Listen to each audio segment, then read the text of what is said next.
पण त्याने डीपीला ठेवल्यामुळे हजारो लोकांना पटतंय हे मला कळतंय, म्हणून त्याला डीपीला ठेवायला सांगायचं. कळलं मला? प्रत्येकाकडे मोबाईल मध्ये 1500 कॉन्टॅक्ट असतात आणि लोकांना दुसऱ्याच्या घरात वाचून बघायची घाण सवय आहे. तसं दुसऱ्याचं काय चाललंय हे बघायची एक सवय आहे, त्याला म्हणतात स्टेटस.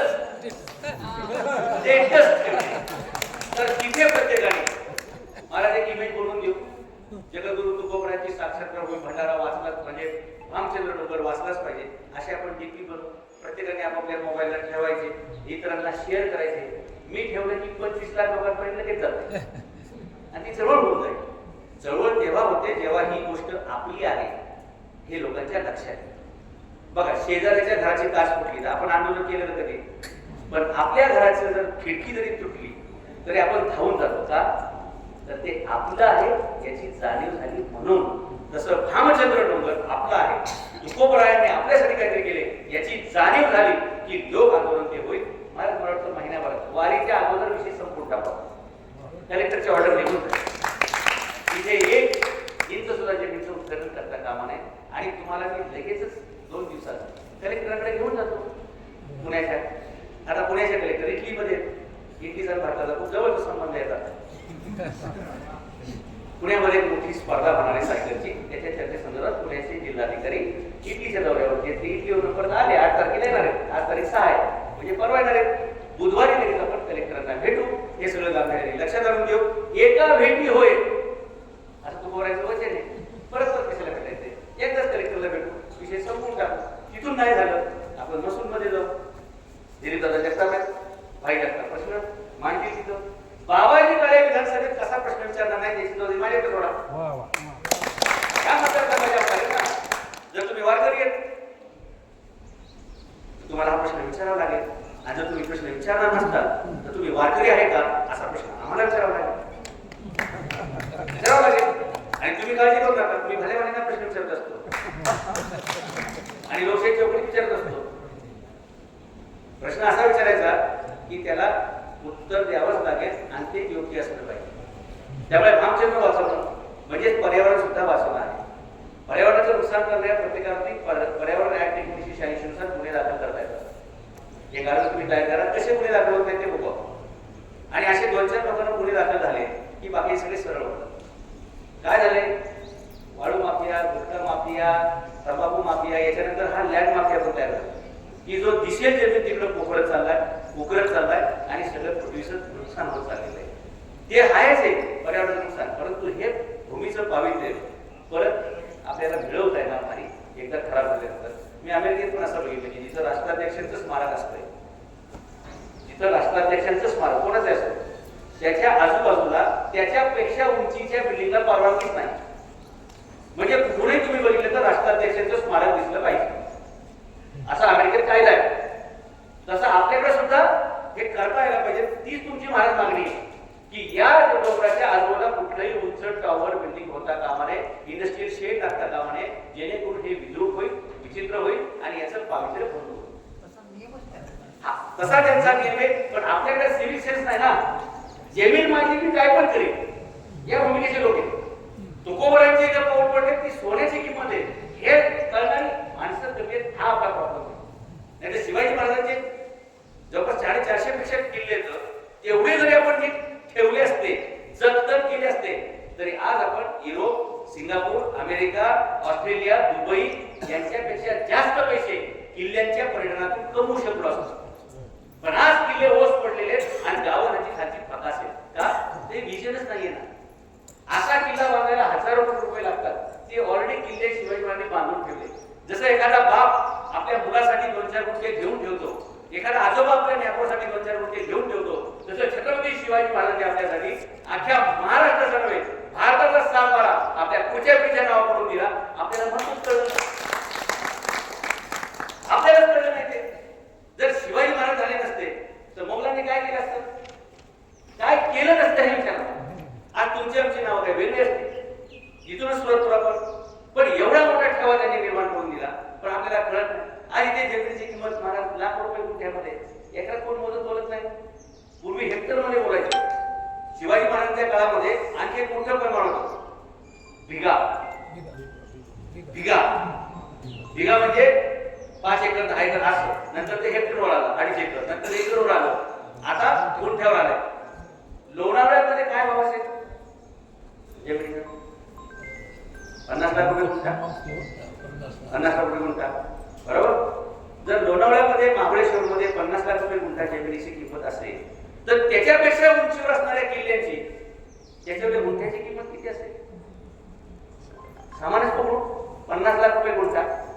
शिवाजी महाराजांचा रायगड किल्ला, जिथे शिवाजी महाराजांचा राज्याभिषेक झाला, 1200 एकरचा किल्ला आहे.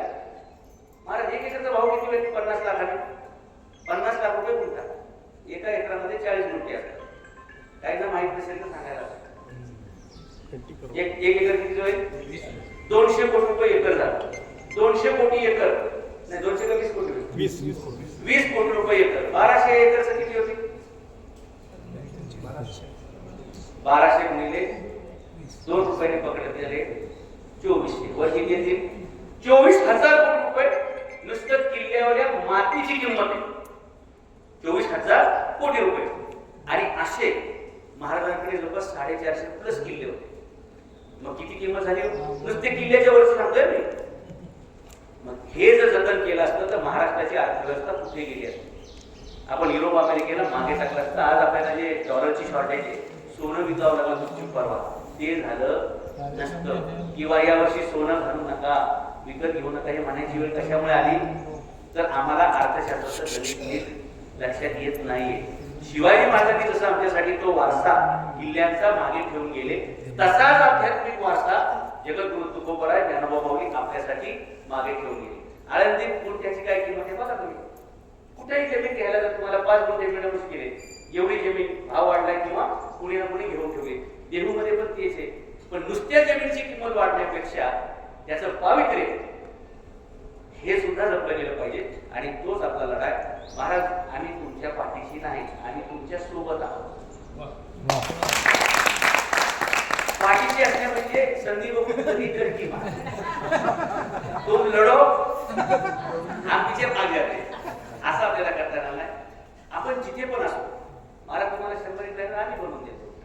आता दिलीप दादांच्या आशीर्वादाने आम्ही सुद्धा श्रीमंत आहोत. काय काळजी करायची? त्याला आम्ही सांगतो, दिलीप दादांनी शब्द टाकावा. टाकताय का? 100 बॅनर दिले याला म्हणतात राजाचं का? इनको दिया जा, दिया जा. दिले की नाही? 100 बॅनर मी व्यवस्थित बनवून देतो. असं फक्त हातात करायचा आणि आजूबाजूला 4 माणसं गोळा करायची आणि त्यांनाच फोटो काढायला लावायचे आणि करा शेअर व्हायचे. तुकाराम महाराजांना मानताना, ज्ञानोबांना मानताना काढा फोटो आणि टाका डीपीला. बघा आठवड्याभरामध्ये कलेक्टर ज्या होते, महाराष्ट्र सरकार ज्या होते आणि निर्णय लगेच काय होते. कमी मनुष्यबळ, कमी वेळ. शिवाजी महाराज हिस्त करत होते ना. अहो या लोणावळ्यातून खाली उतरताना मुंबईला जाताना कारगिल खान नावाचा एक अफजल खान औरंगजेबाचा सरदार होता. 35,000 फौज घेऊन असता. शिवाजी महाराजांनी फक्त 1,000 सैन्यानिशी, ते सुद्धा लढाई न करता त्याला सरेंडर करायला लावलं. सगळं ठेवून जायचं, हत्यारं, शस्त्र, सोनं, नाणं सगळं. कशामुळे हारला तो माहितीये का? त्याला कारगिल खानाला त्या उंबरखिंडीत येऊन दिलं. नेताजी पालकरांना पुढे पाठवलं. महाराज पाठीमागे थांबले. लोणावळ्यापासून तो पुढे जात असताना महाराजांनी लोहगड विसापूर किल्ल्यावर काही हालचाल दाखवली नाही. कारगिल खानाला वाटलं मराठी घाबरले, शिवाजी महाराज आपल्या नादाला लागत नाही.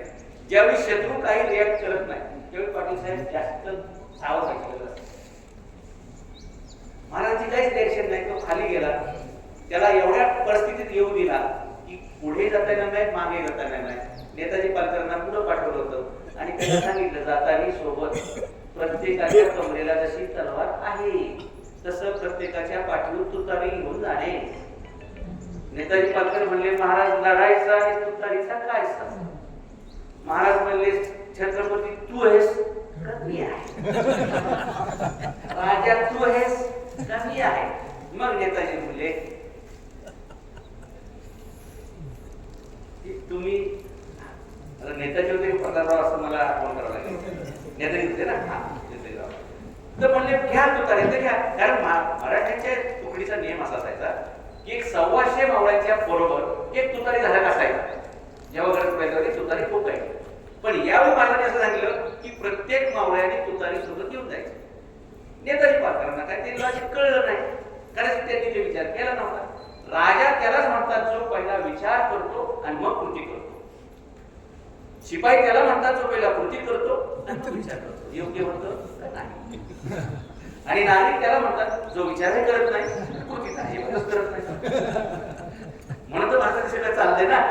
आपल्याला काय दिलं पडले गावाचं होईल हे आपलं होईल, मग गावात तर कोणीच बाहेर जात नाही. या परिस्थितीमुळे मोगलांनी 400 वर्ष राज्य केलं, इंग्रजांनी 300 वर्ष राज्य केलं. आता त्यात मला जायचं नाही. नेताजीरावांना सांगितलं तुम्ही तुतारी घेऊन पुढे जा. महाराजांच्या सोबतची फौज उतरली लोहगडावरून, 1000 मावळे तेही तुतारी सकट उतरले. तेही म्हणत होते की आता नवीन काय लग्नाला पण सांगायचा कुठे काय गावात कार्यक्रम आहे का काय की सगळ्यांनी तुतारी घेऊन जायचे. महाराज म्हणजे तुमचं काम काय? वाजवायचं. मी म्हटलं वाजवा वाजवायचं. तेव्हापासून असं बरं का, वाजव म्हणले की वाजवायचं. बरोबर. कारखाना योग्य ठिकाणी येऊन दिला. खाली दरी आहे आणि वर कडा आहे, अशा ठिकाणी तो आल्याबरोबर महाराज पाठीमागे येऊन उभे राहिले आणि महाराजांनी सिग्नल दिला की वाजवा. मावळ्यांनी वाजवलं. मावळ्यांनी जसं वाजवलं तसं विदर्भातील एक हुशार बाई होत्या रायबागीन देशमुख म्हणून, ती म्हणती मैं बोल रही थी ना जब मराठे कुछ बोल नहीं रहे हैं इसका मतलब वो सीधा मानने वाले, पण तुम्ही मला ऐकत नव्हते. चला